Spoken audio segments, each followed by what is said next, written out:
Alright everyone, welcome back to another Breaky Guy video. Today on the agenda we have this 2004 YFZ450 little race quad here. We picked this up for, I believe, 2,000 bucks, I believe. 2,000 bucks. Seller said that he couldn't get it to idle. Said he tried everything, couldn't get it to go. So I picked this thing up. There's a little project here. So I do in fact have it fixed, but I'll go through what I did. So basically we picked this thing up and seller said he tried everything he couldn't get it to idle right. Everything works on it. The key, all the lights were turning on and off. The clutch felt good. Brakes all feel good. The tires hold air. Suspension feels incredible for a bike this age. But it wouldn't idle. Once it got hot, it would idle, but not that great. So I did some digging on the internet and came across a couple forums that say like the carb jetting on these machines from factory was pretty bad. So I started looking into that. I got myself a little rebuild kit here, and I got a bunch of jets, a bunch of gaskets that didn't really need. All I did was pop the bowl off. So after the incredible treat of pulling this carburetor out of here, because this frame rail comes up and right over here, so that was a tight squeeze. We got the carburetor out, and what we ended up doing was changing the jets. The factory jet, and I don't have this written down, so I'm gonna take a wild guess. I believe it was around a 168 was the main jet from factory. I'm assuming from factory. I don't know if someone changed that or not. So the kit that I bought came with a 175, which is slightly larger. So I put that kit on, and then the other jet, the idle jet, I believe was a number 90 or 06. We weren't really sure. The writing wasn't super clear on it. I'll see actually, because I have it here. All right, so actually in this kit here, I'll just show you. See if we can get just the jets out of here. So this is the idle jet, or the lower jet. So on here, this one says 45. Hopefully the camera picks that up. So the 45, this is the one that was in the carburetor. The one I had, I think was a 38, which is actually smaller. But this one, no matter what I did, I don't know, it's completely dark. Like there's the slightest hole through there. And I have these torch tip cleaners that are like super tiny here. So I used the torch tip cleaners, and no matter what I did, I could not get a clear line of daylight through this jet. So I decided not to run that jet. So I changed that one out for, I believe it was slightly smaller, but it was actually clear. And then, so then this other jet, this is the main jet. So this goes on the pickup, like this goes on the bottom of the, I think, no, it's not that, I can't remember. But anyways, this goes on the, like on the bowl side. So this is what's actually picking up fuel. And this one is a pretty large hole. So this is a 168, you can see there. And the one I put in that came with this kit was a 175. So in turn, I made the low jet smaller, but at the same time made it bigger because this jet is pretty messed up. And I made the main jet bigger. And now we're idling pretty nicely. I did change out the bowl gasket too, since I had a new one anyways. This is just an Amazon kit, but shouldn't really matter too much. So anyways, so now we have a newly jetted carburetor, and now we have a machine that runs quite nice. The other things I briefly ran through was we checked out the air filter here, just to make sure that that was doing everything, because if that's dirty, obviously it's probably not going to idle too nicely, but it's got a pretty clean air filter on there. There's a little bit of junk on it, but it feels like it was freshly oiled, nice and greasy, so called it good. But yeah, you can see the carburetors way down in there. It's a treat to get out and get at. So all in all, it's running quite nice now. We have really nice tires on here. The brakes work, like I said. And yeah, so I'll show you around this thing real quick and then go for a little ride. This will be a quicker video, but haven't made a video in a long time, so starting up here at the handlebars, we have these beautiful black duct tape grips that I temporarily installed because we're waiting on other grips, because the grips that came with this machine are incredibly disgusting. You can see it just, they're really sticky and gross. I didn't want anything to do with that. Pulled them off, put some duct tape on for now, just so it's not just bare metal. Not that it makes a huge difference, but grips are in the mail, they're on the way. The other one there too. And then headlight switch, kill switch, start button, keys over on the fender here. This one's got this fancy modified fender. Typically, I think they stick out, cover the wheel a little bit, but I'm assuming the previous owner or someone along the lines probably broke one. And they did actually do a really nice job. Like, it's very hard to tell here that this is not factory. You can see that it's cut, but that's about it. But we got some headlights, nice shocks, and these things are tight. They're in great shape for a 22-year-old machine. External reservoirs. I'm sure this thing probably absorbs a bump or two. The previous owner had all the Nerf bars and everything on here, which I can really appreciate, because some guys don't ride with them, some guys do. I kind of like having them. It's just, extra little sense of security, call it. And then, yeah, we got these nice tires, sprockets in good shape. Everything is nice and tight. Looking back here, not really sure what's going on here. I'm assuming this is the park brake that is not doing much park braking, but that's fine. Silencer in the muffler that was really jammed in there. I was actually trying to pull it out a little bit just to see how the muffler looked, but I could not get it to budge. So seat's in incredible shape. I cleaned it up, polished it, got a boot mark on it from getting off. And then everything else on this machine is pretty nice. It's got a brand new battery. The exhaust is relatively quiet for a pretty fast bike. And yeah, the headlights work. There's no taillight, I don't think, on these bikes. This one doesn't have one, at least. So yeah, so anyways, let's get into a little ride here and see what kind of chaos we can cause on one of these things.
I have no idea how he's not burning his leg on the exhaust pipe. That thing's hot. I'm riding his stir on. Whoa! That's good footage for the video. Almost looping the bike.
You better put your phone in the thing there.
Well, here's what happens when you don't have a fuel gauge.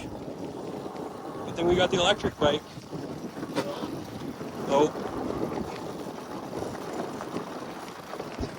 Yep, safety first.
Scoop.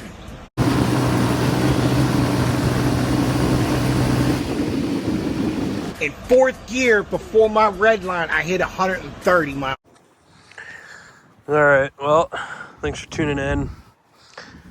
I mean, I didn't really teach much in this video, but not much to teach when you're riding a machine this fast.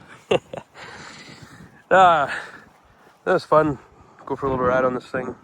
It's a fast machine, a lot of fun. So hopefully you found this content entertaining. If you did, as usual, as everyone says, like and subscribe. But, you know, anyways, till next time.